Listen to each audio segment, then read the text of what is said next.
Salam, saudaraku yang saya kasih dalam Tuhan Yesus Kristus.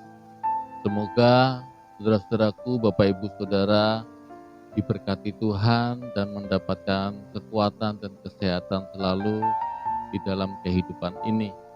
Malam hari ini saya akan menyampaikan renungan firman Tuhan tentang kesombongan Bapak Ibu Saudara.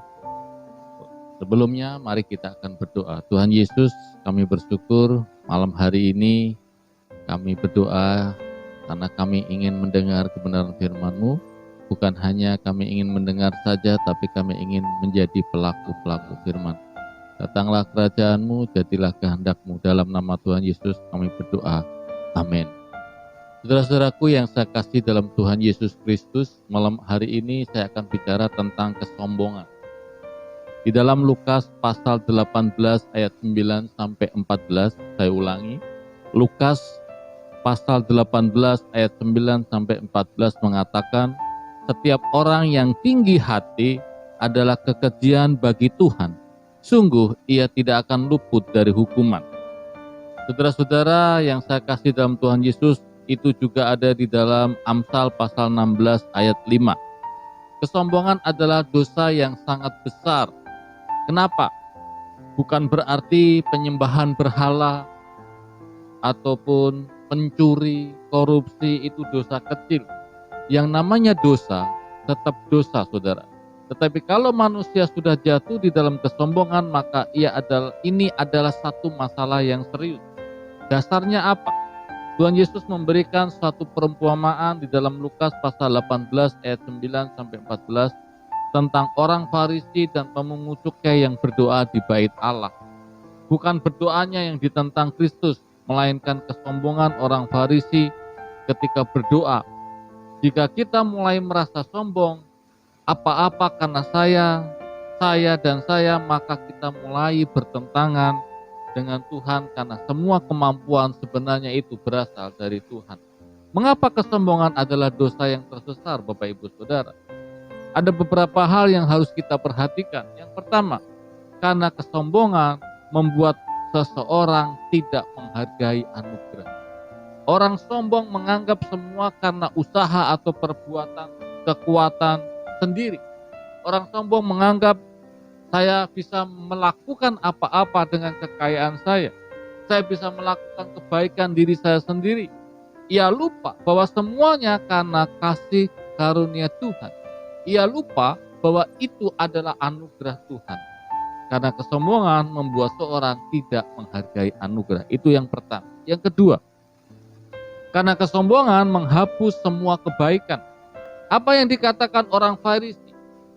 Orang Farisi mengatakan, aku berpuasa 2 kali seminggu. Aku sudah memberikan 1/10 dan sebagainya. Tujuannya hanya ingin membuktikan bahwa mereka melakukan satu kegiatan.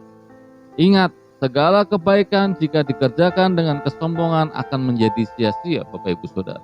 Yang ketiga, karena kesombongan membuat seseorang tidak bisa menghargai orang lain. Kita dipanggil untuk saling mengasihi dan menghargai satu dengan yang lain.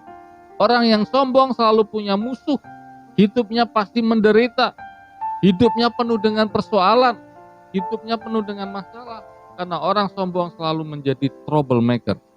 Nah, saudara-saudara, kesombongan membuat seorang tidak bisa menghargai orang lain.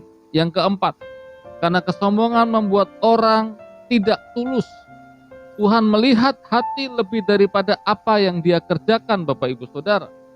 Jadi saudara-saudaraku yang saya kasih dalam Tuhan Yesus Kristus, kenapa orang tidak tulus? Karena Tuhan melihat hati lebih daripada yang dia kerjakan. Orang sombong adalah salah satu-satunya orang yang susah untuk bertobat. Karena ciri-cirinya tidak mau mengakui kesalahan. Selalu mau membuktikan bahwa dia paling benar dan susah untuk hancur hati. Orang sombong disebut Tuhan sebagai orang yang jahat. Nah, saudara-saudaraku yang saya kasih dalam Tuhan Yesus Kristus, apa yang akan kita jadikan kesombongan? Harta? Apa yang akan kita jadikan kesombongan? Kedudukan? Apa yang akan dijadikan kesombongan? Rumah? Mobil? Sepeda motor? Emas? Jam tangan, HP, dan lain sebagainya. Itu semua tidak ada artinya, saudara-saudara. Itu semua tidak ada artinya ketika kita melakukan. Saudara-saudaraku, biarlah renungan pada malam hari ini mengingatkan kita, jangan menjadi sombong seperti orang Farisi. Kiranya nama Tuhan dipermuliakan. Mari kita berdoa. Tuhan Yesus, tolong kami supaya kami tidak menjadi sombong. Berkati semua jemaat-jemaat kasih Kristus, sidang jemaat yang dikasihi oleh Tuhan. Siapapun yang mendengar renungan ini, biarlah Tuhan memberkati mereka. Terutama jemaat-jemaat gereja sidang jemaat Allah. Di dalam nama Tuhan Yesus kami berdoa. Amin. Selamat malam. Tuhan Yesus memberkati.